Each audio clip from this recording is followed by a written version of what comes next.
ان الحمد للہ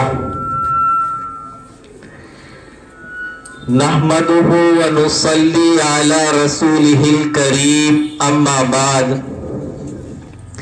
فاعوذ بالله من الشيطان الرجيم بسم الله الرحمن الرحيم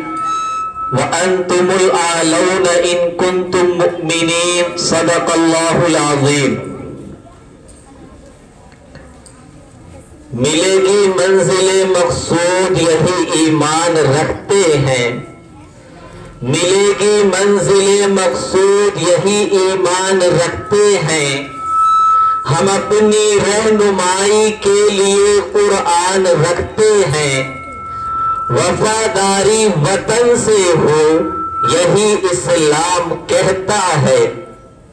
وفاداری وطن سے ہو یہی اسلام کہتا ہے. ہم اپنے دل کے ہر گوشے میں ہندوستان رکھتے ہیں. برادران عزیز اور پیارے بچوں، ہندوستان کو طویل جدوجہد کے بعد آزادی کی نعمت حاصل ہوئی، جس کے لیے ہمارے اکابر و اسلاف نے بے پناہ اور زبردست قربانیوں کا نذرانہ پیش کیا، جان و مال کی قربانی دی، تحریکیں چلائی، تختہ دار پر چڑھے، پھانسی کے فندے کو جرأت و حوصلہ اور کمال بہادری کے ساتھ بخوشی اپنے گلے لگایا، قید و بند کی صعوبتیں جھیلی اور حصول آزادی کی خاطر میدان جنگ میں کود پڑے. آخرکار غیر ملکی انگریز ملک چھوڑنے پر مجبور ہوئے.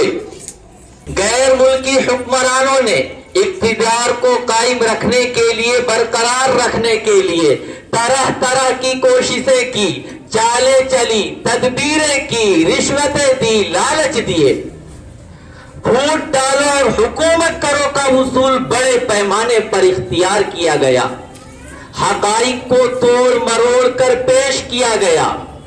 ہندوستان کے معصوم باشندوں پر ناحق گولیاں چلائی گئی، چلتی ریلوے سے انہیں اٹھا کر پھینک دیا گیا. توق غلامی کو گردن سے نکالنے کے لیے اور ملک کو آزاد کرانے کے لیے بہادر مجاہدین آزادی نے مقابلہ کیا اور ملک کو آزاد کرا کر ہی اطمینان کا سانس لیا. ہندوستان کی تحریک آزادی میں مسلمانوں کا حصہ قدرتی طور پر نمایاں اور بہت ممتاز رہا ہے. مسلمانوں نے اس جنگ کے اندر، اس تحریک کے اندر، اس آزادی کے اندر ایک قائد اور رہنما کا پارٹ ادا کیا ہے. اس کی وجہ یہ تھی کہ غیر ملکی انگریز نے اقتدار مسلمانوں سے چھینا تھا. انہوں نے جو قبضہ کیا تھا اس وقت حکومت مسلمانوں کی تھی، تو اقتدار سے محرومی کا دکھ اور اقتدار کے چھن جانے کا دکھ جس قدر مسلمانوں کو ہوا کوئی دوسری قوم اس کا تصور بھی نہیں کر سکتی. اسی لیے آزادی کی اصل لڑائی بھی مسلمانوں کو ہی لڑنی پڑی. برادران عزیز، آج کا یہ دن انہی بزرگوں کو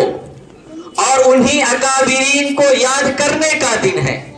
ان کی قربانیوں کے تذکرے کا دن ہے، ان کو سلام کرنے کا دن ہے. آج پورے ملک کے اندر جگہ جگہ پر جشن آزادی کے نام پر پروگرام منعقد ہو رہے ہیں، اور یہ پروگرام آزادی کے بعد سے آج تک مسلسل منعقد کیے جاتے رہے ہیں. لیکن آج ہمیں اپنی زبان سے آزادی کا، یوم آزادی کے موقع پر جشن کا لفظ ادا کرتے ہوئے کچھ اٹپٹا سا لگتا ہے، کچھ نامعقول سا محسوس ہوتا ہے، کچھ غیر مناسب لگتا ہے. کیونکہ ہمارے اکابر و اسلاف نے ہندوستان کی آزادی کو لے کر جو خواب دیکھے تھے، جب گزشتہ چند سالوں کی حالات پر ہم نگاہ ڈالتے ہیں تو حالات اس بات کی غمازی کرتے ہوئے نظر آتے ہیں. ہم اس نتیجے پر پہنچتے ہیں کہ ہمارے ان مجاہدین آزادی کو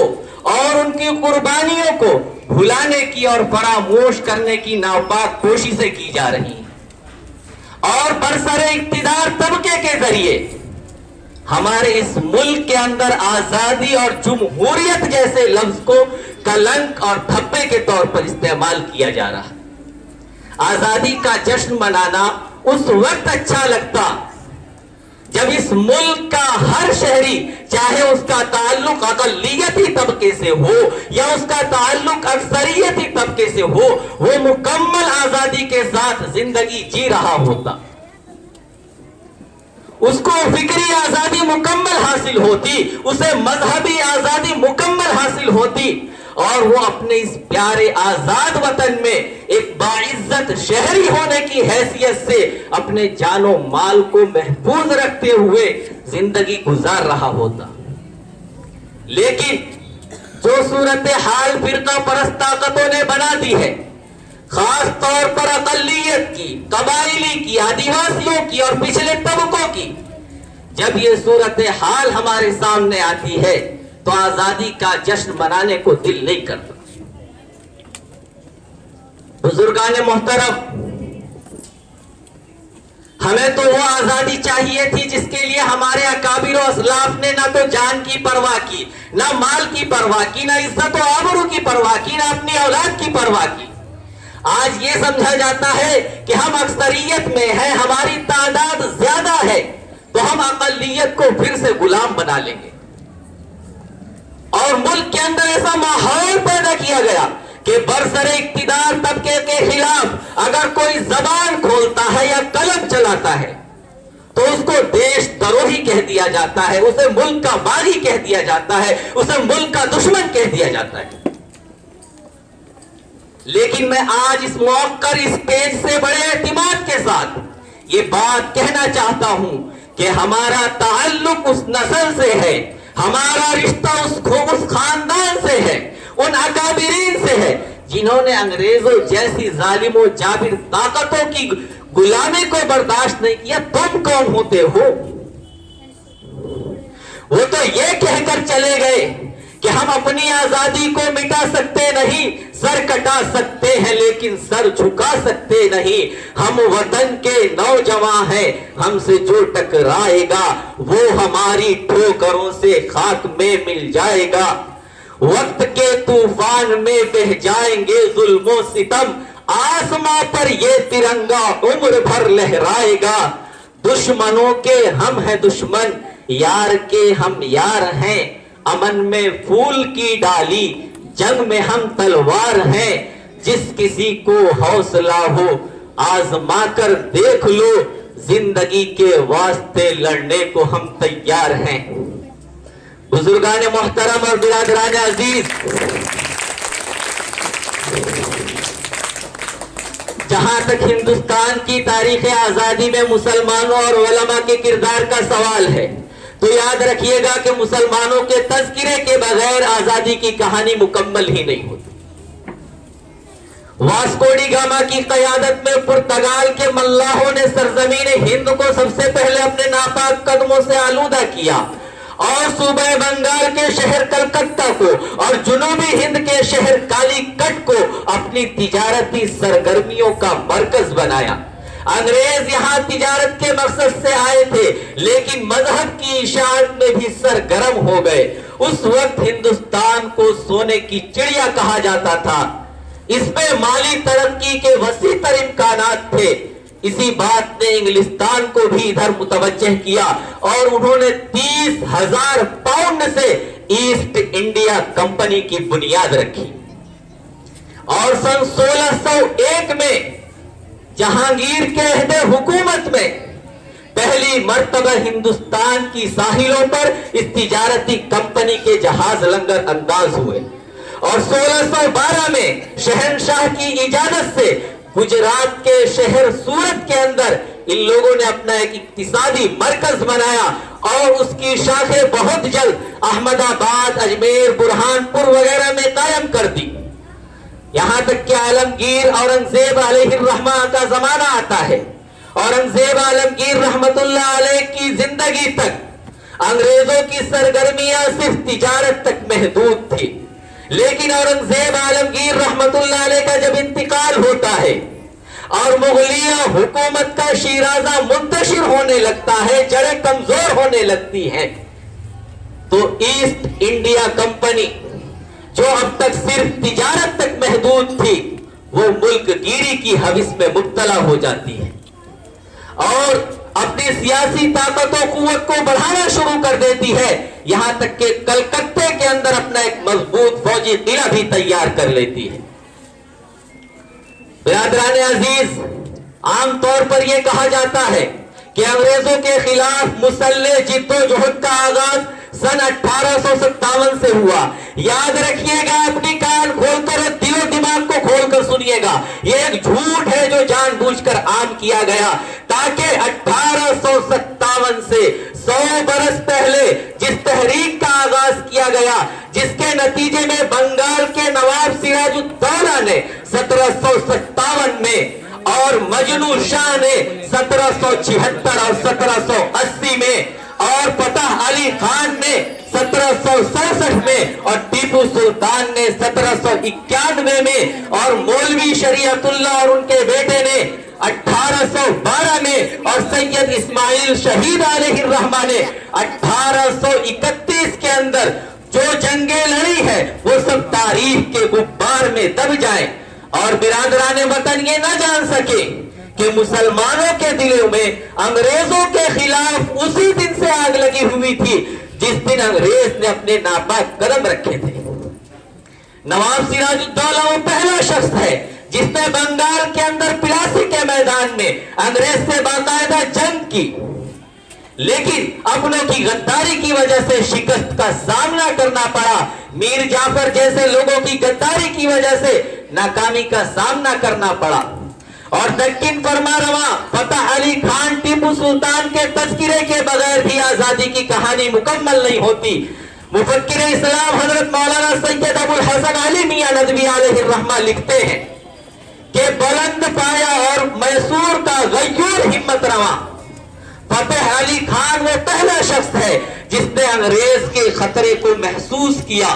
اور انگریزوں کے خلاف کئی جنگیں لڑی اور ان کے کئی مرتبہ دانت کھٹے کیے، لیکن یہاں بھی میر صادق کی غداری کی وجہ سے ناکامی کا سامنا کرنا پڑا۔ اور اگر آپ اور پیچھے چلیے تو آپ کو پتا چلتا ہے کہ انگریز نے سن 1601 میں جو ایسٹ انڈیا کمپنی کے بینر تلے ہندوستان کے اندر قدم رکھا ہے، اس سے تقریباً 200 سال پہلے 1498 میں انگریزوں کی آمد و رفت شروع ہو چکی تھی۔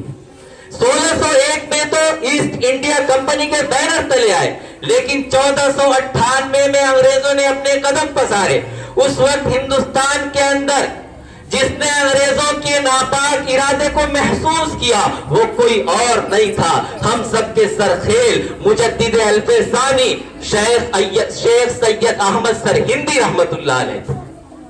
انہوں نے لوگوں کو سمجھانے کی کوشش کی، لوگوں کو بتایا کہ دیکھو یہ انگریز تجارت کے مقصد سے نہیں آئے ہیں، یہ تمہارے ملک کو لوٹنے آئے ہیں، تمہارے پیروں تلے زمین نکالنے آئے ہیں، لیکن ان کی بات لوگوں کو سمجھ میں نہیں آتی۔ حضرت مجدد الف ثانی علیہ الرحمہ کا انتقال ہو جاتا ہے۔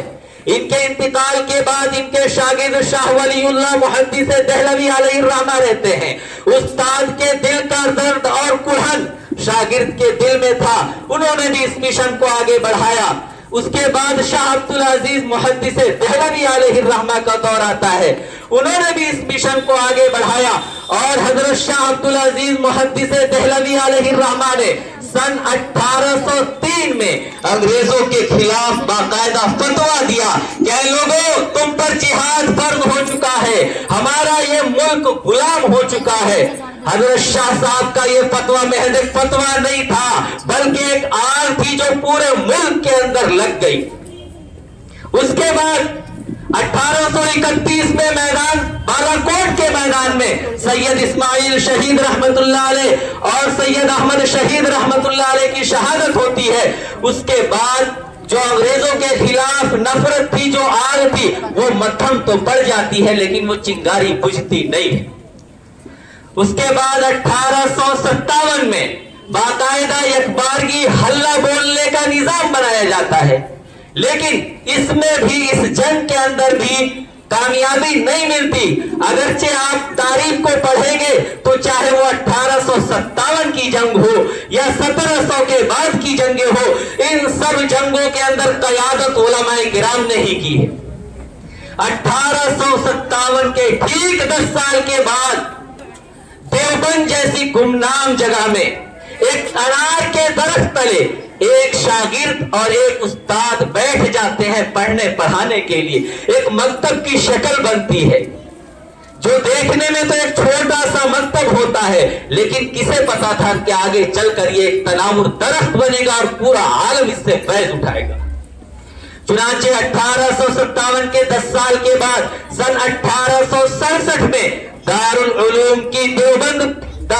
دیوبند کی بنیاد پڑتی ہے، اور 1867 کے ٹھیک 10 سال کے بعد 1877 کے اندر حضرت شیخ الہند رحمت اللہ علیہ نے انجمن ثمرۃ التربیت کا قیام کیا۔ اس دارالعلوم دیوبند کا مقصد صرف تعلیم و تعلم نہیں تھا کہ صرف پڑھنا پڑھانا ہوگا، بلکہ دارالعلوم دیوبند کا مقصد کہ اس کے اندر ایسے مجاہدین کو تیار کرنا ہے جو اپنے اکابرین کے اس مشن کو آگے لے کر چلے۔ چنانچہ حضرت شیخ الہند رحمت اللہ علیہ کی بڑی زبردست تحریک تھی، اور وہ ان کی تحریک معرکۃ العرا، تحریک ریشمی رومال، وہ ایسی تحریک تھی کہ اگر وہ کامیاب ہو جاتی تو انگریز تم دبا کر بھاگنے پر مجبور ہو جاتے۔ لیکن اسے اللہ کی حکمت کہہ لیجئے کہ اللہ کی نہ جانے کیا حکمت تھی کہ جب وہ تحریک بالکل منزل کے قریب پہنچ گئی تو اس کا پردہ فاش ہو جاتا ہے، اور حضرت شیخ الہند مولانا محمود الحسن دیوبندی علیہ الرحمہ کو مالٹے کے جیل میں بھیج دیا جاتا ہے، اور ان کے ساتھ حضرت شیخ الاسلام مولانا سید حسین احمد مدنی نور اللہ مرقدہ کو بھی بھیج دیا جاتا ہے۔ 3 سال یہ جیل میں رہتے ہیں۔ اس کے بعد 1919 میں جمعیت العلماء کا قیام عمل میں آتا ہے، اور اس جمعیت العلماء کے بینر تلے ہندوستان میں رہنے والے تمام طبقات نے حصہ لے کر 1947 میں اس ملک کو آزاد کرایا۔ یہ آزادی کی مختصر تاریخ ہے جو سن 1947 کے اندر طلوع ہوتا ہے، لیکن یاد رکھیے گا اس یوم آزادی کے اس عظیم موقع پر